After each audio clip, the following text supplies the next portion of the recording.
আমি এখানে নতুন এসেছি, মানে অনেকদিন ধরেই চালাচ্ছি। তো আমার চ্যানেলের নাম হলো অ্যাঞ্জেল অস্মিতা। তো আমরা এখানে ঘুমানো থেকেই, মানে ঘুমাবো যখন ওই অত অবধি আমরা একটা ছোট্ট মিনি ব্লগ শেষ করব।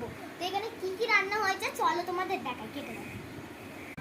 তো এখানে হয়েছে মানে ঢেঁড়স আর আলু ভাজা, আর এখানে রয়েছে চাটনি, আর এখানে রয়েছে ছানার ডালনা আম, তোমরা অবশ্য বুঝতে পারছো না, কিন্তু এখানে রয়েছে আমের মানে ডাল, আর এইখানটায় রয়েছে কালকেকার সয়াবিন, আর এখানটা হয়েছে ভাত।